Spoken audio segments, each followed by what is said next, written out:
Une autre édition de l'émission Accueillir. Aujourd'hui, on va découvrir comment le Comité d'accueil international des Bois Francs accompagne les nouveaux arrivants dans tout ce qui est procédure de santé. Ça se passe ici dedans. Suivez-moi.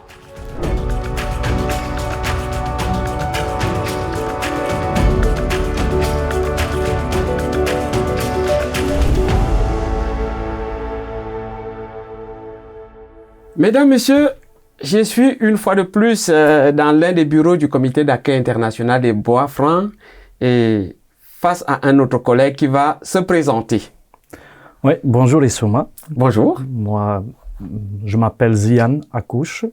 Je travaille ici au Comité d'accueil. Je suis ici santé.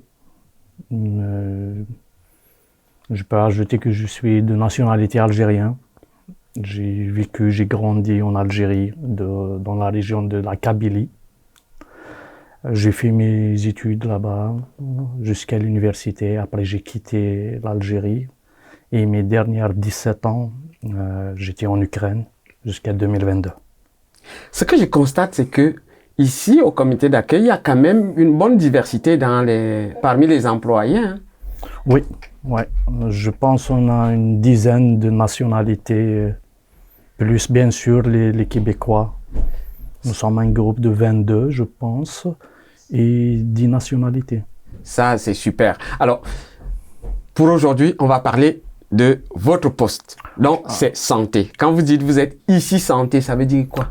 Le IC Santé, un intervenant communautaire interculturel en santé, c'est la personne qui réalise des interventions pour faciliter l'accès, l'utilisation des services de la santé et auprès de nouveaux arrivants, les nouveaux arrivants qui arrivent ici au Québec, ils ont besoin vraiment d'avoir une facilitation à accéder aux services de santé. En plus, je suis comme une personne de ressources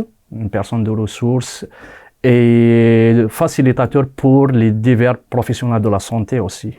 Ça veut dire que quand tu dis que tu es une personne ressource, c'est-à-dire que c'est une personne, tu as les adresses, tu as les numéros de téléphone de partout. Effectivement, vraiment, on collabore avec le CIUS comme partenaire, le premier partenaire pour le IC Santé. Et avec les diverses cliniques, les diverses institutions de santé, soit les dentistes, les optométristes, les physiothérapeutes, vraiment avec beaucoup de cliniques on collabore aussi, et avec nos partenaires locaux, avec des organismes communautaires aussi comme nous, ici à Victoriaville. J'ai envie de te poser une question là. Oui. Est-ce qu'il vous arrive souvent de recevoir des cas vraiment délicats, des cas difficiles? Caro et moi, oui. Ah oui? Ouais, c'est pour ça que nous sommes ici, à cause de l'énorme situation qui arrive, soit les nouveaux arrivants viennent d'arriver, ou même les résidents permanents. Tu sais qu'il y en a vraiment beaucoup de catégories d'immigration. Nous, par exemple, moi personnellement, dans ce poste-là, je travaille avec 4 catégories d'immigration: les travailleurs, les étudiants, les résidents permanents et bien sûr les RPCE, qu'est-ce qu'on appelle les réfugiés. Les réfugiés pris en charge par l'État. Voilà, exactement. Alors, quand il vous arrive de recevoir un cas difficile, est-ce que vous avez des facilités? Est-ce que vous avez, quand je dis facilité là, que par exemple vous, quand vous appelez avec votre téléphone du comité d'accueil, on vous reçoit facilement, ou bien il faut attendre des procédures longues? Comment ça se passe? Vraiment, il n'y a pas une exception pour le comité d'accueil. C'est vraiment, c'est l'équité. C'est la seule chose que notre travail, on aide vraiment, on essaie de maximum de donner pour que nos clients, notre clientèle reçoivent les services qu'ils ont besoin. Mais il n'y a pas de facilitation exceptionnellement pour le comité d'accueil, sauf avec les RPCU qu'ils ont pendant les premiers 6 mois un contact direct avec la clinique des réfugiés c'est accessible pour les RPCO pendant les premiers 6 mois de leur arrivée. Mais pour les autres, c'est une égalité, c'est comme tout le monde. Alors, si par exemple, ils ont besoin de voir un médecin, si la médecin de famille, bien sûr, c'est comme les démarches qu'on fait, mais s'il n'a pas de médecin de famille, ça veut dire qu'il doit s'inscrire sur le guichet d'accès au médecin de famille. Et après, quand il sera sur la liste d'attente, il doit contacter le 811 ou le GAP, le guichet d'accès à la première ligne, et il va passer toutes les procédures comme tout le monde. Il n'y a pas d'exception. Mais est-ce que les nouveaux arrivants, est-ce qu'ils comprennent toutes ces procédures-là? Parce que dans leur pays, ou alors dans certains pays, je veux dire, dans les camps de réfugiés, généralement, il n'y a pas un système de santé développé, selon ce qu'on nous dit. Est-ce que les clients, quand ils arrivent, ils ne sont pas réfractaires, ils disent non, vraiment, moi, je ne veux pas aller faire ces affaires-là? C'est vraiment beaucoup de situations. On ne peut pas juger on ne peut pas généraliser parce que chaque catégorie, comme je vous avais dit, il y a des défis, il y a des choses positives. Si on regarde par exemple avec les RPCU, c'est un peu compliqué. C'est la clientèle la plus vulnérable. C'est la clientèle la plus vulnérable. Pourquoi? C'est qu'il arrive dans des camps de réfugiés. Quand il arrive ici, pour eux, c'est très compliqué d'avoir accès. C'est difficile de comprendre la compréhension de ce système. C'est pour eux, c'est comme un labyrinthe.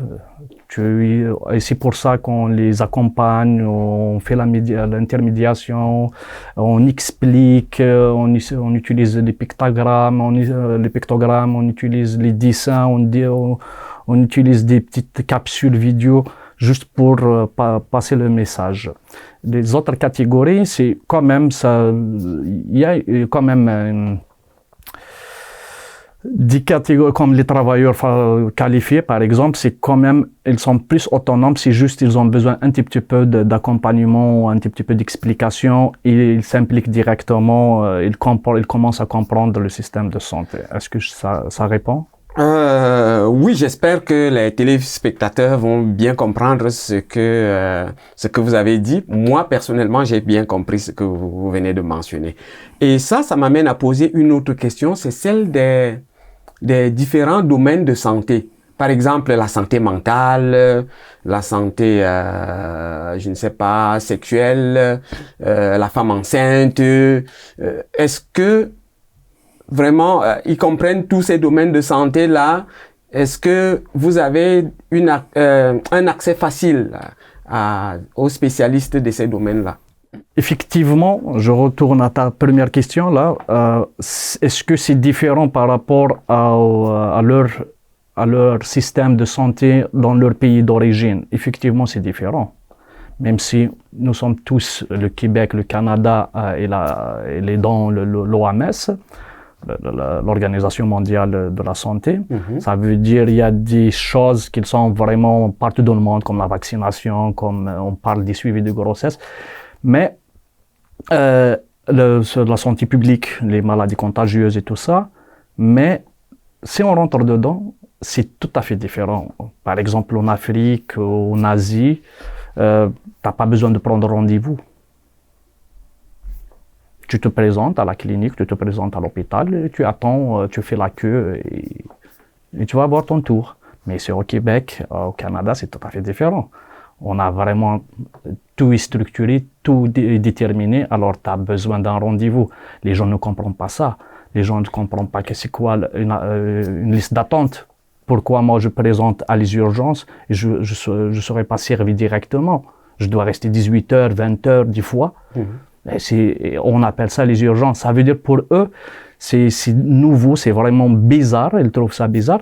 Mais avec le temps, vraiment, avec les explications, avec vraiment l'accompagnement qu'on fait avec eux, les gens commencent à s'adapter à ce mode de fonctionnement de ce système. Alors, au début de l'émission, vous avez dit que vous recevez généralement des cas assez délicats. Ouais.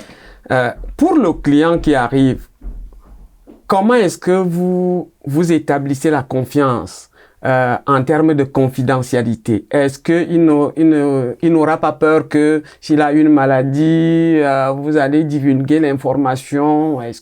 Comment ça se passe? Nous, ici au comité d'accueil, vraiment, la confidentialité, c'est très important. On les respecte. Alors, on travaille dans un certain professionnalisme qu'on ne joue pas avec la confidentialité. Alors, bien sûr, si un client arrive ici avec un problème très délicat, effectivement, il va rester ici. Personne ne va le savoir, sauf les professionnels de la santé, sauf les personnes que lui, il a besoin de dévoyer ça. Mais ça reste toujours en pleine confidentialité. Et pour vous dire, c'est vraiment c'est l'avantage qu'on a un lien de confiance avec nos clients. Premièrement, comment on a eu cette confiance de notre clientèle, c'est l'écoute. On les écoute dès leur arrivée, on essaie de comprendre c'est quoi leurs problèmes, leur expérience, leur parcours immigratoire.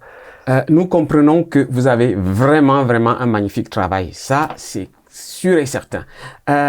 Mais est-ce que vous pensez qu'en termes de procédure, de manière de faire, est-ce qu'il y a des choses à améliorer? De notre côté, vraiment, on fait le maximum. Qu'est-ce qu'on peut et qu'est-ce qu'on ne peut pas. Vraiment, dans notre travail, on donne tout. On donne tout, on donne les normes, bien sûr. Mais qu'est-ce qu'à améliorer? De notre côté, je pense, pour l'instant, on est dans le bon chemin. Et parce que notre clientèle est satisfaite de nos services envers nos clients. Et ça se voit d'ailleurs, c'est le lien de confiance qui a vraiment agrandi entre nous et nos clients. Et l'impact, parce que j'ai parlé beaucoup de nos services et tout ça, mais nous, on avise l'autonomie de nos clients. Et la clientèle qu'on reçoit, c'est une clientèle très intelligente. Car croyez-moi, quelqu'un qui a vécu toute sa vie dans un camp de réfugiés, il arrive ici, après maximum 1 an, il se débrouille, tu vas le trouver, il réserve ses rendez-vous, il se présente à ses rendez-vous. C'est extraordinaire, c'est une clientèle très intelligente, moi je le trouve. Moi, je voudrais te dire que nous aussi, nous sommes vraiment satisfaits. Parce qu'on a beaucoup appris, on a compris que le comité d'accueil international des Bois Francs, à travers votre poste, aide les nouveaux arrivants à avoir tous les soins de services de santé nécessaires. C'est-à-dire que les rendez-vous, etc., communiquer même avec les services de santé. Vous avez cette mission-là, ce mandat-là, de les accompagner dans tout ce processus. Je voudrais vous dire merci infiniment pour ce beau moment d'échange. Merci pour votre participation. Et vraiment, le public, ils ont appris beaucoup de choses. Merci. La santé est importante pour tout le monde. Et nous venons de découvrir comment le comité d'accueil international des Bois Francs accompagne les nouveaux arrivants dans leur procédure de santé. Et il ne s'arrête pas seulement là. Suivez-nous dans le prochain épisode de l'émission Accueillir. Merci.